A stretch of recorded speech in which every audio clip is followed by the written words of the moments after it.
Bismillahirrahmanirrahim. Assalamualaikum warahmatullahi wabarakatuh. Alhamdulillahirabbil alamin. Assalatu wassalamu ala asyrafil anbiya'i wal mursalin wa ala alihi wa ashabihi rasulillahi ajma'in, amma ba'du. Baik, dalam pertemuan kali ini insyaallah saya akan menjelaskan tafsir Quran surah Al-Fat ayat 18 sampai 20 dengan rujukan utamanya yakni kitab tafsir At-Tabari, tafsir Ibnu Katsir, tafsir Al-Misbah, dan tafsir Al-Kasyaf. Perkenalkan sebelumnya, nama saya Mufaizah Zahira dengan NPM 221105080758, program studi Ilmu Al-Quran dan Tafsir, Fakultas Agama Islam, Universitas Ibnu Khaldun Bogor. Baik, langsung saja. Jadi pada ayat 18 sampai 20 ini mempunyai asbabun nuzul ya, sebab turunnya ayat ini. Yang pertama ialah ketika Nabi mendapatkan mimpi begitu, bahwa kaum muslimin ini berada di kota Mekah. Kemudian pada ini kejadian pada tahun ke-6 Hijriah ya. Kemudian inisiatif Nabi untuk mengajak kaum muslimin umroh gitu, umroh dan haji di Mekah. Nah, kemudian berangkatlah mereka ke sana, berhenti di Hudaybiyah gitu, berhenti di Hudaybiyah di sini.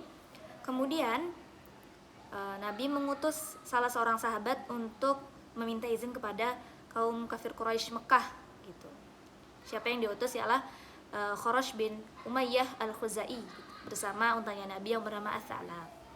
Nah, ketika sampai di sana ternyata ditolak gitu. Ditolak untuk melaksanakan ibadah ini. Baliklah dia ke Nabi gitu, ke pasukan ke kaum muslimin yang berada di Hudaybiyah. Kemudian diutus lagi utusan kedua, siapa? Yakni Utsman bin Affan. Nah, ketika mereka di sana dipersilahkan awalnya, tetapi Utsman ini bilang, tapi saya bawa rombongan gitu bersama Nabi juga. Nah, ternyata ditolak. Akhirnya mereka Utsman bin Affan ini ditahan gitu di sana. Kemudian Nabi mengira Utsman ini sudah dibunuh gitu ya. Selanjutnya Nabi mengumpulkan Utsman bin Affan ini, tidak ada kabar gitu ya, sehingga Nabi mengajak orang-orang untuk berbaiat gitu. Dan tidak ada satupun yang enggan kecuali Jad bin Qais yang ketakutan, yang ternyata Jad bin Qais ini adalah seorang munafik gitu. Nah, ini sababun nuzulnya ya. Jadi ketika kami sedang beristirahat di masa Hudaybiyah, Rasulullah SAW berseru, wahai manusia, baiat gitu. Ruhul Kudus Jibril telah turun. Semoga sholawat Allah tercurah kepadanya. Maka kami bergegas menuju Rasulullah yang berada di bawah pohon samurah. Ia berkata, maka kami berbaiat kepadanya, dan itulah firman Allah. Sesungguhnya Allah telah meridhoi orang-orang mukmin ketika mereka berbaiat kepadamu di bawah pohon. Ini ayatnya ya, ayat ke-18. Laqad radhiyallahu 'anil mu'minin.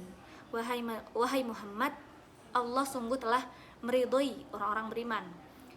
Kemudian ini ada I am totally full. ridho ini jika disandangkan dengan kepada manusia, maka ia adalah kondisi kejiwaan yang menjadikan pemiliknya menerima dan merasa puas dengan sesuatu, sehingga tidak terbetik dalam benak atau jiwanya kecuali rasa senang dan bahagia. Ridha Allah adalah merupakan limpahan karunia-Nya yang melebihi karunia surga gitu. Selanjutnya, yubayyi'unaka tahtas syajarah, ketika mereka berbaiat kepadamu di bawah pohon. Baiat para sahabat kepada Rasulullah SAW di Hudaybiyah gitu. Terus tuh baiat ini tujuannya untuk apa itu? Agar tidak sahabat-sahabat ini tidak ada yang ke belakang atau kabur gitu.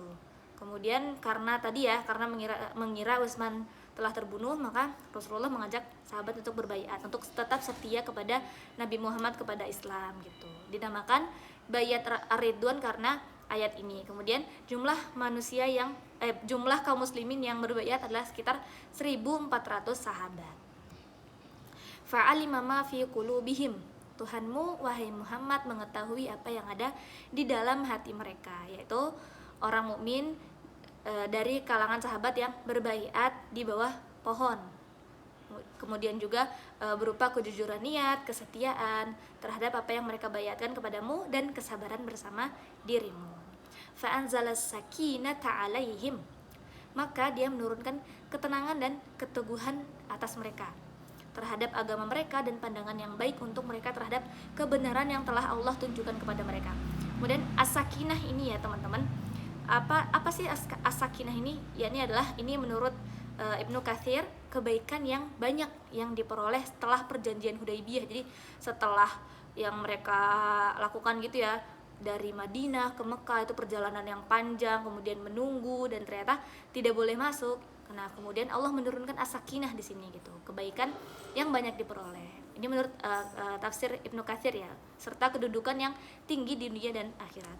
Kemudian pendapat kedua, perjanjian Hudaybiyah yang terlihat banyak merugikan kaum muslimin, membuat mereka gundah dan gelisah, maka Allah Maha tahu sehingga menurunkan ketenangan as-sakinah ini. Wa atsabahum fathan qariba, dan dia membalas mereka di dunia ini dengan kemenangan yang dekat gitu. Apa kemenangan yang dekat ini? Ialah penaklukan Khaybar gitu ya. Wa maghanim katsiratan ya'khudunaha, disertai dengan rampasan perang yang banyak yang mereka ambil dari harta orang-orang Yahudi gitu ya pada saat perang Khaybar itu. Wa kanallahu azizan hakima, Allah Maha perkasa dalam membalas dendam kepada musuhnya, dan Allah Maha bijaksana dalam mengatur sesuai kehendak ketetapannya. Wa'adakumullahu maghanima katsiratan ta'khudunaha. Jadi janji Allah berupa harta rampasan perang yang banyak. Nah, diulang lagi kedua kalinya. Maksudnya harta rampasan perang yang mana nih gitu kan? Nah, itu adalah setiap rampasan perang yang Allah berikan kepada orang-orang mukmin dari harta orang-orang musyrik sejak ayat itu diturunkan melalui lisan Nabi Muhammad sampai hari kiamat. Itu yang dimaksudkan dengan maghanima katsira. Fa'ajjala lakum hadhihi, Allah mengabarkan bahwa dia menyegerakan ini untuk mereka. Nah, kemudian apa yang disegerakan itu maksudnya berbeda ya dari yang apa yang tidak disegerakan. Ini menurut At-Tabari, yang disegerakan ialah penaklukan Khaybar gitu. Karena itulah rampasan perang yang mereka peroleh paling dekat setelah baiat Ridwan di Hudaybiyah tadi. Kemudian yang menurut Al-Aufi dalam Ibnu Katsir, perjanjian Hudaybiyah adalah yang disegerakan gitu. Selanjutnya, wa kaffa aydiyan nasi ankum, Allah menahan tangan orang-orang musyrik dari kalian. Nah, apa sih yang maksudnya dari Allah menahan tangan orang-orang musyrik ini? Siapa yang tangannya ditahan gitu? Ini ada 3 pendapat ya. Yang pendapat pertama ialah orang-orang Yahudi dari mencelakai keluarga yang di Madinah gitu. Menahan tangannya orang-orang musyrik gitu, mencelakai ya. Maksudnya mencelakai gitu. Kemudian yang kedua, bala bantuan Yahudi di perang Khaybar, dan yang terakhir ada kafir Quraisy dari menyerang muslim di Hudaybiyah. Ini kemudian dibantahkan, disebutkan nanti di ayat ke-25 Quran surah Al-Fat ini. Walitakuna ayatan lil mu'minin, dan agar hal itu menjadi tanda dan pelajaran bagi orang-orang yang beriman kepadanya. Kemudian ayatan ini maksudnya apa? Yang pertama, menurut At-Tabari ialah rasa aman pada perang Khaybar yang menjadikan pelajaran bagi para sahabat untuk percaya bahwa tawakal itu loh yang utama kepada Allah gitu. Kemudian yang kedua, pendapat kedua, keimanan tersebut menguatkan akan rasa optimis terhadap terkabulnya mimpi Nabi Muhammad akan momentum kaum muslimin memasuki Masjidil Haram, dan wa yahdiyakum siratan mustaqimah, dan dia membimbing kalian kepada jalan yang tidak ada kebengkokan. Yahdiyakum, apa maksudnya yahdiyakum di sini? Ialah ketaatan dan kesetiaan yang sahabat miliki adalah hasil dari petunjuk Allah Subhanahu wa taala. Maka percaya akan petunjuk Allah akan membawa hasil yang baik gitu. Ini menurut At-Tabari ya. Kemudian kontekstualisasinya dari ayat yang tadi ya, kedudukan khusus di sisi Allah itu hanya akan didapatkan oleh yang diridhoinya gitu. Kemudian juga ada yang kedua, keikhlasan hati atas ketaatan kepada Allah dan Rasulnya mendatangkan limpahan karunia dunia dan akhirat. Dan yang terakhir adalah rasa aman termasuk kebutuhan utama manusia sehingga disandingkan dengan limpahan karunia besar lainnya. Jadi kita harus bersyukur, untuk selalu bersyukur gitu ya teman-teman. Udah. Baik, mungkin sekian yang dapat saya sampaikan. Kurang lebihnya mohon maaf. Wassalamualaikum warahmatullahi wabarakatuh.